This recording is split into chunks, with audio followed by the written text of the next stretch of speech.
Hi, this is Ravi విడే. మా wellness సెంటర్లో లాస్ట్ మంత్ ఈ అబ్బాయి జాయిన్ అవ్వడం జరిగింది. ఎందుకు జాయిన్ అవ్వాల్సి వచ్చింది అండ్ ఇక్కడ ఎలా ఉంది, ఎలాంటి రికవరీ ఆ అబ్బాయికి వచ్చింది, ఇవన్నీ కూడా అతన్నే అడిగి తెలుసుకుందాం.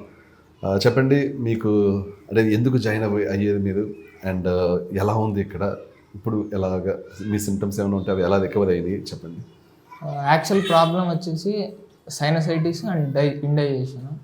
ఆ తర్వాత మెంటల్గా అయితే ఫోకస్ చేయకపోవడం, ఇంకా వర్క్ మీద కాన్సన్ట్రేషన్ ఉండకపోవడం, ఇలాంటి ప్రాబ్లమ్స్ ఉండేవి.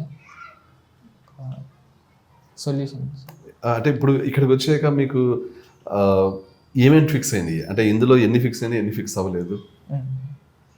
ఇక్కడికి వచ్చిన తర్వాత ఆయుర్వేదిక్ ట్రీట్మెంట్ వల్ల సైనస్ ఫిక్స్ అయిపోయింది. ఇంకా ఇంతకుముందు బాగా బ్లాకేజ్ ఎక్కువ ఉండే, ఇప్పుడు చాలా తక్కువ ఉంది. అసలు బ్లాకేజ్ మోస్ట్లీ ఎక్స్పీరియన్స్ చేసే అవకాశం లేదు. ఆ తర్వాత ఇండైజేషన్ డైట్ వల్ల మోస్ట్లీ సాల్వ్ అయిపోయింది. కొంచెం స్లైట్గా ఇండైజెషన్ ఇంకా ఉంది. ఓకే, ఆల్మోస్ట్ చాలా వరకు ఫిక్స్ అయ్యింది. ఓకే, అండ్ ఇంకా వేరే ఇష్యూస్ ఎలాగా ఉన్నాయి? ఇంకా స్టూల్స్ రిలీజ్ చేసే టైంలో కొంచెం హార్డ్గా అది ఇంకా ఉంది ఇంకా. ఓకే, దాన్ని ఇంకా అడ్రస్ చేయాలి మనం. అండ్ వాట్ అబౌట్ మీరు ఇక్కడ వచ్చినప్పుడు anxiety and weight, energy levels చాలా తక్కువ ఉండేవి. ఓకే, ఇక్కడ వచ్చిన తర్వాత డైట్, సప్లిమెంట్స్ అన్ని కరెక్ట్గా తీసుకోవడం వల్ల మంచిగా ఎనర్జీ లెవెల్స్ కానీ వర్కౌట్స్ చేసే స్టామినా అని వచ్చింది. ఓకే, ఇంటెన్సిటీ కూడా ఇప్పుడు చాలా పెరిగింది. ఓకే, అండ్ మీరు ఇక్కడికి వచ్చినప్పుడు మీ వెయిట్ ఎంత, ఇప్పుడు మీ వెయిట్ ఎంత? వచ్చినప్పుడు 45 to 46 మధ్యలో ఉంది. ఇప్పుడు 52.3 ఎగ్జాక్ట్లీ. 52.3 చాలా మంచి వెయిట్ చెప్పాలంటే. ఇప్పుడు ఇక్కడ వచ్చినప్పుడు మీరు చాలా వీక్గా ఉండి అండ్ ఎనర్జీ లేకుండా చాలా అంటే లో వెయిట్లో ఉన్నది యాక్చువల్లీ. మీ ఐడియల్ వెయిట్లో లేదు, ఇప్పుడేమో మీ ఐడియల్ వెయిట్కి వస్తున్నారు యాక్చువల్లీ. అండ్ వెయిట్ గెయిన్ అయినా కూడా యాక్చువల్లీ ఫ్యాట్ గెయిన్ అవ్వలేదు మీరు కదా, ఎక్కడ కూడా మజిల్ గెయిన్ అయ్యారు యాక్చువల్లీ. 1.5 month అయిందా? ఎంత టైం అయింది? ఇంకా 12 days అంటే 48 days అయింది ఆల్మోస్ట్. సో 48 daysలో మనకి మ్యాక్సిమం మజిల్ గెయిన్ అయింది యాక్చువల్లీ. సో చెప్పాలంటే యాంగ్జైటీ తగ్గింది, ఎనర్జీ లెవెల్స్ పెరిగినాయి, మజిల్ మాస్ పెరిగింది, ఎస్పెషల్లీ లీన్ మజిల్ మాస్ అనమాట. అసలు ఫ్యాట్ అనేది కొంచెం కూడా పెరగకుండా మజిల్ పెరిగింది. ఏదైతే 44 నుంచి 52.3 అయ్యేదో అదంతా కూడా ప్యూర్ మజిల్ యాక్చువల్లీ. చాలా తక్కువ మందికి ఇంత తక్కువ టైంలో మజిల్ అంత పెరుగుతుంది యాక్చువల్లీ. అది ఒకటి ఏంటంటే రీజన్, మీకు అంతకుముందు అంత మజిల్ పెరిగి ఇది చేయకపోవడం ఫస్ట్ టైం కాబట్టి మజిల్ గెయిన్ కూడా ఎక్కువ ఉంటుంది. అది ఈ 48 daysలో బాగా అయింది, అదొకటి. అండ్ అన్నిటికంటే మంచిది నాకు తెలిసి యాంగ్జైటీ అనేది, అది మాత్రం కంప్లీట్లీ మాయమైంది కదా అది. ఓకే, అండ్ డైజెషన్ ఒకటి. డైజెషన్ ఏంటంటే కొంతమందికి కొంచెం టైం పడుతూ ఉంటుంది డైజెషన్ ఫిక్స్ అవ్వడానికి. చాలా వరకు ఫిక్స్ అయింది, బట్ ఇంకా కొంచెం ఫిక్స్ అవ్వాల్సి ఉంది. బట్ స్టిల్ డైజెషన్ అయితే బాగా అవుతుంది. అందుకనే ఈ ఇష్యూస్ అన్నీ కూడా ఫిక్స్ అయింది. యాంగ్జైటీ అనేది తగ్గడం జరిగింది అంటే డెఫినెట్లీ డైజెషన్ చాలా చాలా బెటర్గా ఉన్నప్పుడు అవుతుంది. అప్పుడప్పుడు స్టిల్ హార్ట్ స్టూల్స్ ఉండడం అనేది కొంచెం ఒక ఇష్యూ ఉంది, but we're working on it. So అది డెఫినెట్లీ ఫిక్స్ అవుతుంది. సో ఓవరాల్గా మీ ఎక్స్పీరియన్స్ ఎలా ఉంది, మీకు ఎంతవరకు సాటిస్ఫైడ్ చెప్పండి. చాలా ఇబ్బందిగా ఉంది. ఫస్ట్ హెచ్ పైలరీ ట్రీట్మెంట్కి ఫస్ట్ డోసేజ్ తీసుకున్నప్పుడు చాలా ఇబ్బందిగా ఉండింది. ఆ తర్వాత ఇక్కడికి వచ్చిన తర్వాత డైట్, సప్లిమెంట్స్ అన్నీ వాడడం వల్ల చాలా రిలీఫ్గా ఉంది.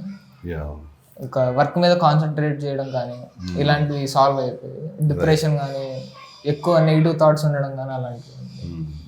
రైట్. బేసికల్గా ఏంటంటే ఇనీషియల్గా డైజెషన్ ఇష్యూస్ చాలా ఎక్కువ ఉంటాయి. బేసికల్గా నేను చాలామందికి చెప్తుంటాను, డైజెషన్ ఇష్యూస్ వల్ల చిన్న ప్రేగుల్లో ఈస్ట్ ఎక్కువ పెరిగి దానివల్లనే యాంగ్జైటీ, దాని నుంచి డిప్రెషన్ ఇంకా ఇవన్నీ వస్తుంటాయి. సో ఇనీషియల్గా ఏంటంటే ఎందుకు డైజెషన్ ఇష్యూస్ ఉన్నాయని చెక్ చేసినప్పుడు హెచ్ పైలోరీ బ్యాక్టీరియా ఉందని తెలిసింది. సో హెచ్ పైలోరీ బ్యాక్టీరియాకి సంబంధించిన ట్రీట్మెంట్ ఇవ్వడం జరిగింది. యాంటీబయాటిక్స్ తక్కువ వెయిట్ ఉన్న అబ్బాయి కాబట్టి ఇనిషియల్లీ డెఫినెట్లీ చాలా ఇబ్బంది ఫీల్ అయ్యాడు. ఇప్పుడు స్టమక్ కంప్లీట్లీ హీల్ అయ్యింది. ఇప్పుడు ఏదైతే డైట్లో ఉన్నారో ఇంకా స్టమక్ యాసిడ్ కొంత బెటర్గా ప్రొడ్యూస్ కావాలి. సో అది ప్రాసెస్ నడుస్తుంది. ఎప్పుడైతే స్టమక్ యాసిడ్ ఇంకా బాగా ప్రొడ్యూస్ అవుతుందో, ఏదైతే ఇప్పుడు స్లైట్లీ డైజెషన్ ఇష్యూ ఉందో అది కూడా ఫిక్స్ అయిపోతుంది అనమాట. సో ఇది జస్ట్ 48 daysలో వచ్చిన ఇంప్రూవ్మెంట్. సాధారణంగా ఏంటంటే మేము 3 months అంటుంటాం. 3 monthsలో కంప్లీట్లీ ఇష్యూస్ అనేవి ఫిక్స్ అయిపోయి కంప్లీట్లీ అసలు ఇష్యూస్ అనేవి లేకుండా రిటర్న్ అవ్వచ్చు అని అంటుంటాం. సేమ్ అలాగే ఇది ఇప్పుడు చెప్పాలంటే టోటల్ 3 months ఆఫ్ ప్రాసెస్లో 48 daysలో ఈ రిజల్ట్ వచ్చింది. సో డెఫినెట్లీ ఇప్పుడు 2 months కోసం వచ్చాడు ఈ అబ్బాయి. నెక్స్ట్ ఇంటికి వెళ్ళాక కూడా సేమ్ ఇదే కంటిన్యూ చేస్తూ ఉంటే వితిన్ 1 monthలో పూర్తి స్థాయి రికవరీ అయిపోవడం అనేది జరుగుతుంది. ఫస్ట్ ఆఫ్ ఆల్ నేను మీకు చాలాసార్లు చెప్తుంటాను, ఈస్ట్ అవగత వల్ల యాంగ్జైటీ ఏదైతే ఉంటుందో చాలామంది ఆ యాంగ్జైటీతో చాలా సంవత్సరాలు బాధపడుతుంటారు. బట్ అది ఫిక్స్ అయింది ఇక్కడ కంప్లీట్లీ, అండ్ అది ఫిక్స్ అవుతుంది. చాలామంది ఈ డిప్రెషన్స్ వాడుతుంటారు, anti depressions.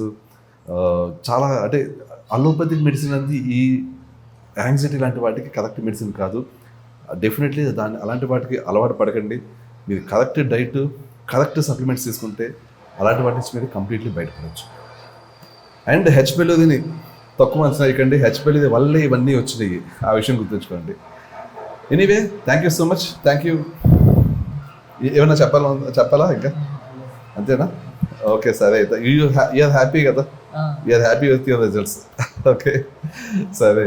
Thank you so much. Actually testimonial ఇచ్చినందుకు చాలామంది కెమెరా ముందుకు వచ్చి టెస్టిమోనియల్ ఇవ్వాలంటే ఇష్టపడరు.